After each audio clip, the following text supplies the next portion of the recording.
Pay কমিশনের কাজটা কিন্তু অত্যন্ত জটিল। ওরা একেবারে ইন্ডিপেন্ডেন্ট কাজ করে, ওখানে কিন্তু আমাদের কোনো রকম রোল নাই। পে কমিশনে ওইখানে সিভিল পে কমিশন, ওখানে আর্মিদের জন্য আলাদা একটা ইস্যু আছে, পুলিশের জন্য। এখন ওই তিনটা রিপোর্ট পাওয়ার পরে ওটাকে আপনার ওই তিনটা পাওয়ার পর তো ওটাকে তো আবার কনসিস্টেন্ট লাগবে, একটা একরকম দেবে, সেটা একটু সময় লাগছে না। আমি বলেছি যে আমাদের সময় এটা করতে পারবো কি না এটা কিছুটা আনসার্টেনটি, কারণ এটা আবার এই তিনটা রিপোর্ট দেখে ওটাকে আবার কী বলে রিকনসাইল করতে হবে। রিকনসাইল করার পরে অ্যাডমিনিস্ট্রেটিভ কতগুলো প্রসেস আছে, সচিব কমিটি আছে, ওরা দেখবে, তারপরে মোপা আছে, ওরা দেখবে, তারপর ফাইন্যান্স দেখে কত সম্পৃক্ত, ওটার পরে ওটা ইমপ্লিমেন্ট করা যাবে। অতএব একেবারে আমাদের সমাজে ইমপ্লিমেন্ট করে যেতে পারো সেই জন্য আমি বলেছি যে এটা আমরা একটা পুরোপুরি একটা সেট আপ, একটা রিপোর্টটা পাওয়ার পর একটা মোটামুটি একটা ফ্রেমওয়ার্ক দিয়ে যাব। এখন যে আমরা যদি সেই সময়ের মধ্যে যদি এটা রিকনসাইল করতে পারি করব। এখানে সবচেয়ে বড় হলো অর্থের সংস্থা, বিরাট।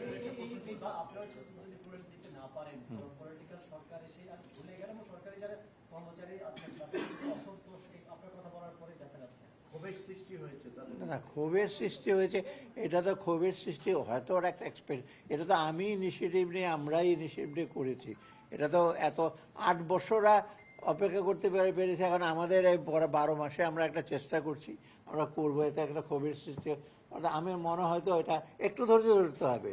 7-8 বছর কিছু হয় নাই, এখন হঠাৎ করে আমরা নিজেরা ইনিশিয়েটিভ নিলাম, তারপর একটা খুবই বড় তাদের ধন্যবাদ দেওয়া উচিত যে আমরা চেষ্টা করছি, একটা ফ্রেমওয়ার্ক দিয়ে যাব, এবং রিপোর্টটা যদি আসে তখন আগামী সরকার যে সেটা যে খুব মানে সিরিয়াসলি নেবে না আমার মনে হয় না, ওরা সিরিয়াসলি নিতে হবে, কারণ এই কাজটা করছে একটা ইন্ডিপেন্ডেন্ট, অনেক চিন্তা ভাবনা করে 3টা বিশেষ ধরনের পে স্কেল আছে, ওটাকে রিকনসাইল করবে। অতএব আমার মনে হয় এটা ওরা একটু ধৈর্য ধরো। এখন আর অর্থের সংস্থা আছে, এখন যদি মনে করে যে যেই পে স্কেল আছে সেই পে স্কেল যদি আমরা যদি বলে দিই ওটাই থাকবে, যদি চিন্তার কোনো কারণ নেই। এখানে বাজেটের ব্যাপার আছে, তো অন্য অন্য সেক্টর আছে তো আমাদের বাজেটে।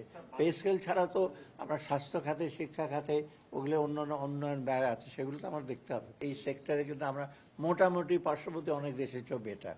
তবে আমরা একটু সজাগ যে একেবারে ব্যালেন্স ফুড এবং যেন খাদ্য যেন কোনো ইসে না হয়। সেটা আপনি দেখেন যে ডেইলি যে আমরা ইসে করছি, পরশু দিন আমরা মিটিং করলাম, ওখানে আমরা ইনশিওর করছি আমাদের যদি স্টক যেন যথেষ্ট থাকে, এবং সাথে সাথে আমরা অলরেডি প্রেডিক্ট করেছি এবং কত প্রাইসও দেখতে এবার আমরা একটু সেফ সাইডে থাকার জন্য একটু দামও বাড়িয়ে দিয়েছি, ধানের দামও বাড়িয়ে দিয়েছি, চালের দাম যাতে ইসে করে হয়। 2টা দিক আমরা দেখছি, যাতে স্টকটা বাড়ে, সাথে সাথে কৃষকের জন্য না ক্ষতি হয়, কারণ ওদেরও একটা ইসে ব্যাপার। যেমন আমরা ধান কিনছি কেন, কারণ ধান না কিনলে হয় কি, অনেকে ধান নিয়ে বসে থাকে, ওই চাতাল মালিকরা এসে কোনো রকমের ধান নিয়ে চলে যায়, মানে অল্প দামে। অতএব আমরা যতটুকু পারি আমাদের সাধ্যমতো চেষ্টা করছি। এখন পারফেক্ট একেবারে করে ফেলতে পারবো না আমার মনে হয় না, এখন পর্যন্ত কোনো ঝামেলা না। ওটা আপনারা জানতে পারবেন তো, ওইটা তো আমরা ডিসিশন নেবো 2 দিন পরে।